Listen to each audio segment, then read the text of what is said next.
Let's go now to Joe Morrissey of the Fight and Joe Show. Joe, as you know, a long-term Commonwealth's attorney in Virginia. He was a prosecutor and then one of the most successful defense attorneys in Virginia history, winning 50 jury trials in a row. And he's got a tremendous record, winning over 250 jury trials. He's now the host of the ever-popular Fight and Joe Morrissey Show, Tuesday to Friday, 10 a.m. to noon. Must-listen radio on WJFN, 100.5 FM Richmond, Goochland, and then also streaming live on WJFNradio.com. Joe, welcome.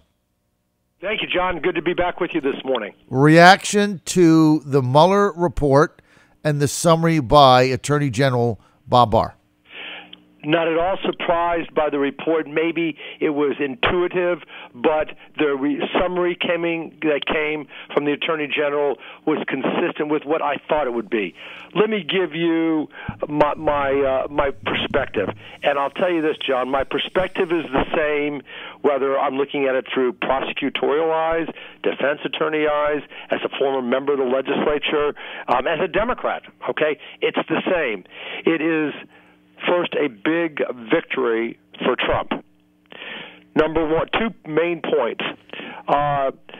Mueller said that neither Trump nor his associates nor his campaign colluded with Russia. That's a full stop, period. No conspiracy was found. Okay? Right. Period. Number two, Mueller reached no conclusion that Trump obstructed justice. And later read, quote, the special counsel did not draw a conclusion, one way or the other, as to whether or not the examined conduct constituted obstruction. Well, that's just almost as close as an exoneration as you can get. We examined the evidence. We examined it over a 2-year period. You know, we've spent millions of dollars on it.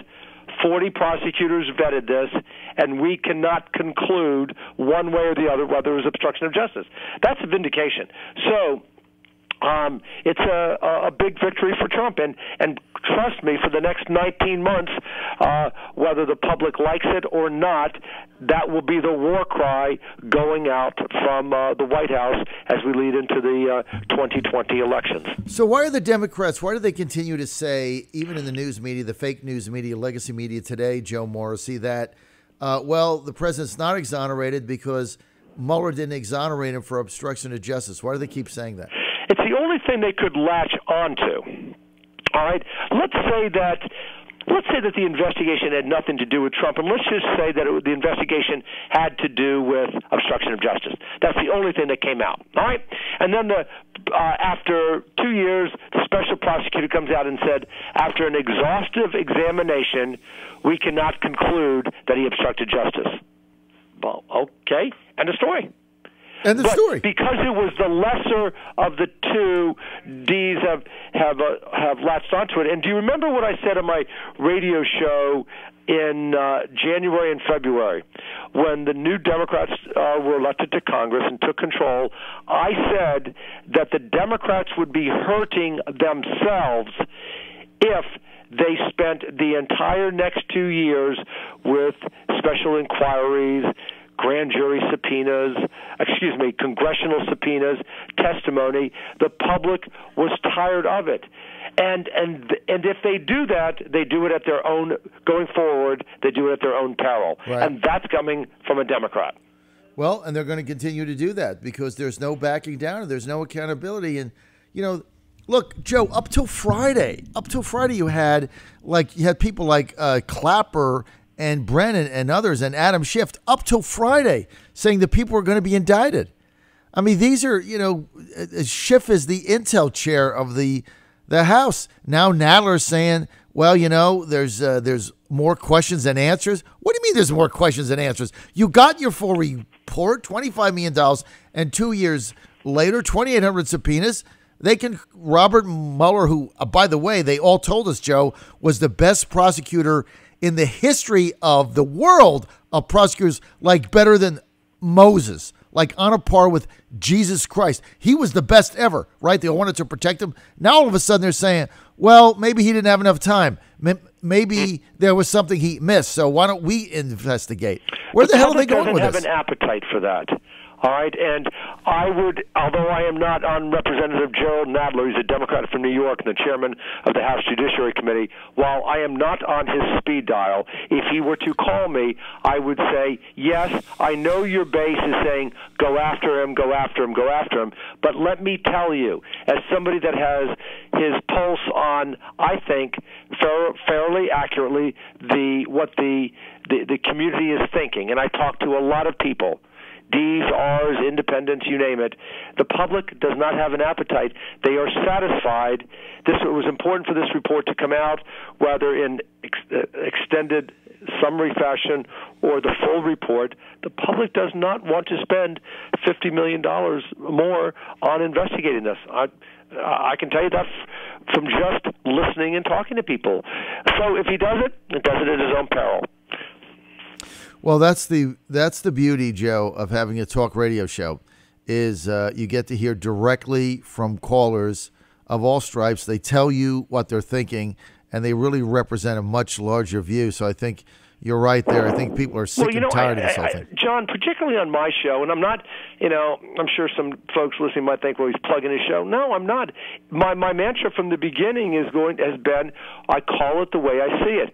How many times, if you ask our producers or the people and the staff at the radio station, I listen to the facts and I render an opinion, and I've criticized Democrats and Republicans. I've praised Democrats and Republicans, and I have a really broad, I think, swath of people that call in, not just conservative Republicans, but quite frankly, probably more D's, but it's pretty evenly split. But and they're just they wanted the report to come out. That was important. But now to continue, no. I said they do it at their own peril. Let me be more specific.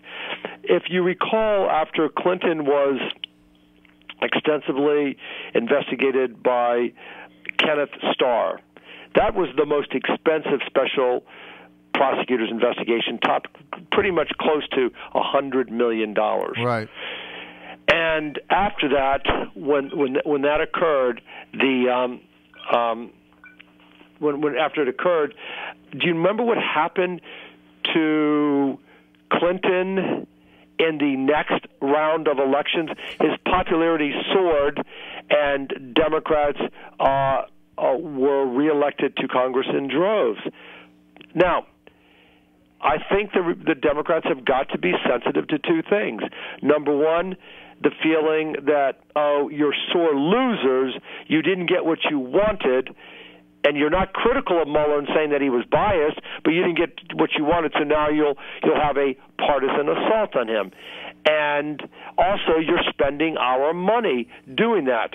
And thirdly, I got to ask, what are you not doing if you're looking at the president? What are you not doing? That's the thing. You're not doing the business of the country. That's You're the problem. not dealing with climate control, immigration, our national defense, our crumbling infrastructure, our deficits in trade with our European partners and our Asian and Eurasian partners. We're not dealing, with the business of the country, and that's a bad thing. And there will be backlash. So, anyway, big win for the president. He will spend. He'll be taking a tour now. I was completely exonerated and vindicated. Nobody can say otherwise. Lindsey Graham already called it. What his exact words were: a good day for the rule of law, a great day for the president. No collusion and no obstruction found. Douglas Collins, the senior Republican on the House Judiciary Committee, said it was a long and thorough and conclusive report. There was no collusion. There is no constitutional crisis. That's the mantra. Millions will be raised now in a flood of emails, and I think the best thing for this country is to let it die, move forward on the next matter, and get onto the business of governing. Well, they're not going to do that because they've already said they're going to continue these investigations. They've not ruled anything out. And so, you're right, Joe, it's at their Pearl, and you nailed it. In 1998 election, when Clinton was exonerated by the U.S. Senate after the impeachment fell flat and they couldn't get anywhere near 2/3, his popularity soared to 76%, and the Democrats gained 8 seats in the House, almost took control from Newt Gingrich. When you're in the third midterm of a 2-term president, historically, you lose all kinds of seats. They gained 8 seats, and that was the beginning of the end of the Newt Gingrich speakership. Joe, I want to get to local politics. You've been knocking on doors, garnered signatures.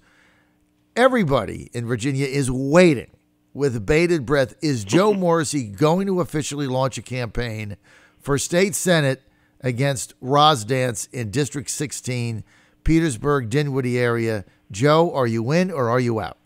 You are the 6th journalist, radio individual, scribe that has asked me probably in the last 24 hours, and I will give you the same answer I gave to everybody else. I am pretty close to having made a decision, and I intend to announce it very early next week, and you will be the first to know, John. Will you be doing a press conference to make your announcement? I will be. It'll be a press conference and also an announcement for folks that want to come out, and I will tell them what I'm going to do, and I will tell them why I'm going to do it. Can we cover it live? I can't control John Fredericks or the John Fredericks Radio Network from what they do and what they cover, and we will certainly in advance let everyone know where I'm going to make that announcement. All right, just make it after 10 o'clock so I can get out there and do it. Man. All right, Joe Morrissey looks like... One final point.